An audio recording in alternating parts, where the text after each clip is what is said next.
The man in seat 14C sat quietly, his gaze fixed on the dark clouds drifting beyond the airplane window.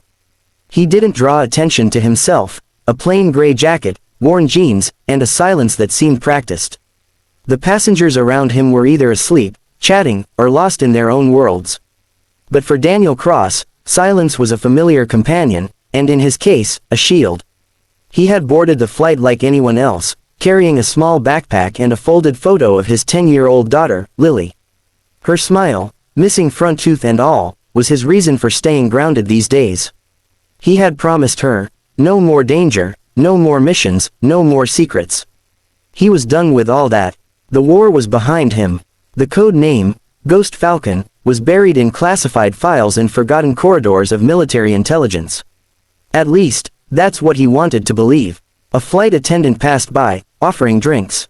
He politely declined. Instead, he turned his attention to the couple sitting beside him, a nervous young man in a business suit and a woman holding a baby. Ordinary lives, ordinary problems. He envied them. Then the announcement came. Ladies and gentlemen, we'd like to welcome aboard General Marcus Keaton, who's traveling with us today. Please remain seated as he makes his way to his seat. Daniel's fingers froze midair. The name hit like a thunderclap. General Keaton, the same man who had commanded his last covert operation. The man who had ordered the mission that changed everything, the mission that cost lives, including Daniel's wife's. He sank deeper into his seat, his jaw tightening. The last thing he wanted was to be recognized. The aisle stirred as passengers turned to see the general walking down with a few security personnel. His medals glinted under the cabin lights, his presence commanding.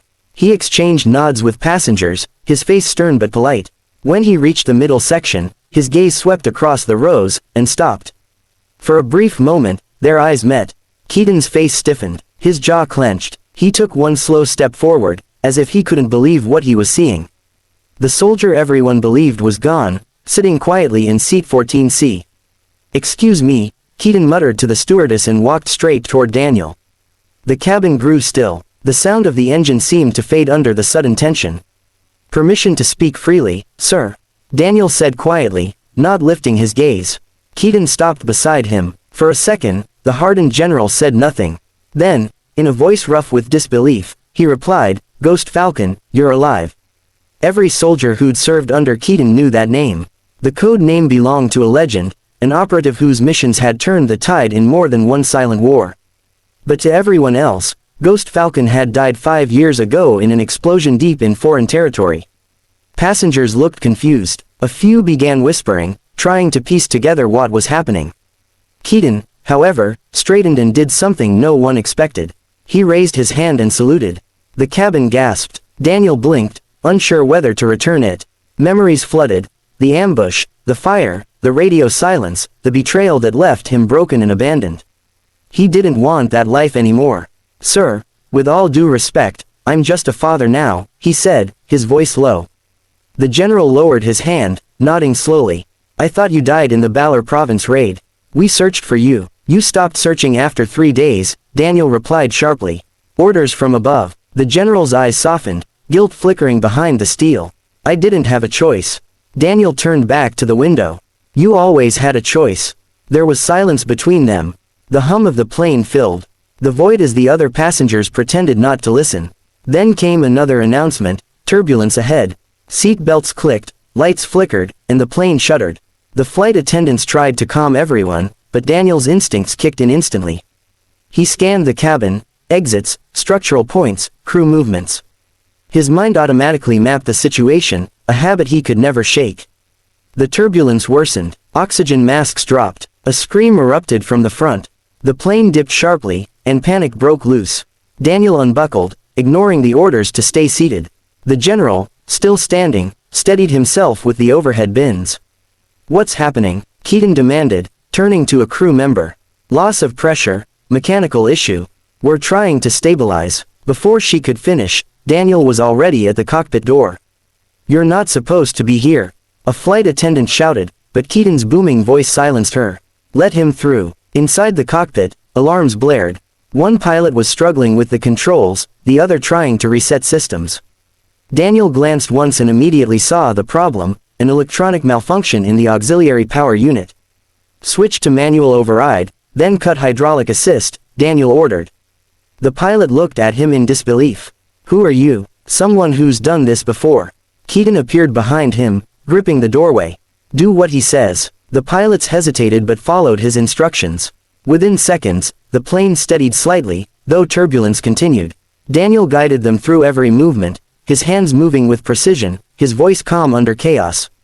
When the plane finally leveled, applause erupted from the cabin. Mothers hugged their children. The woman beside Daniel was crying with relief. Keaton looked at him with a mix of awe and regret. You never stopped being Ghost Falcon.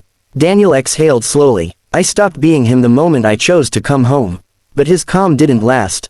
As the crew worked to communicate with air traffic control, one of Keaton's security men approached and whispered something to him.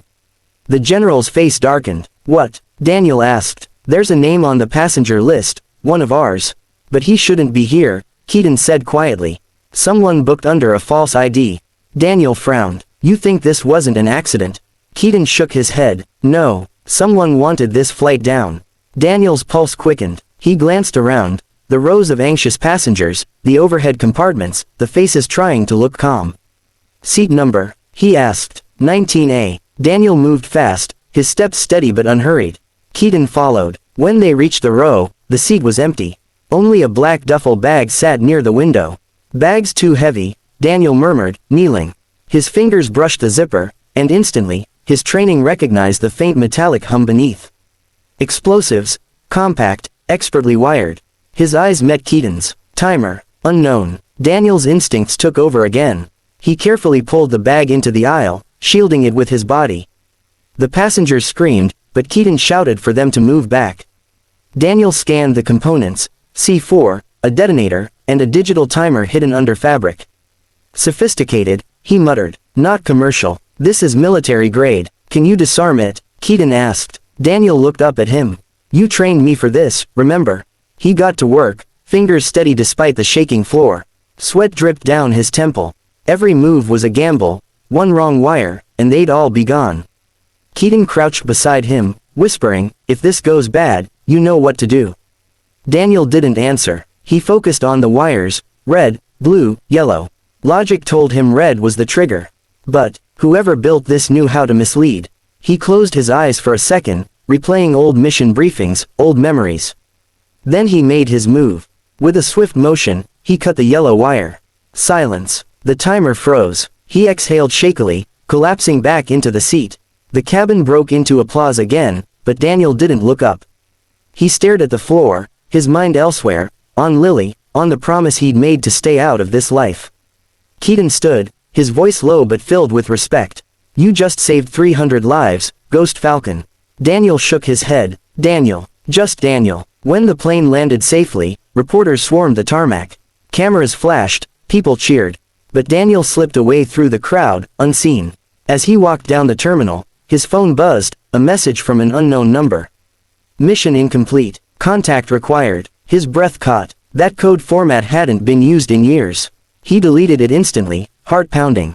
But deep down, he knew what it meant. Someone from his past was watching.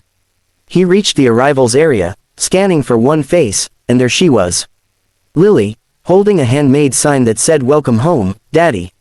He smiled, pulling her into his arms. For the first time in years, he felt safe. But as he held her close, he couldn't shake the feeling that his quiet life was slipping away again. Behind him, at the airport window, General Keaton watched silently, and saluted once more. Because sometimes, heroes don't wear uniforms. They sit quietly in seat 14C, until the world remembers their name.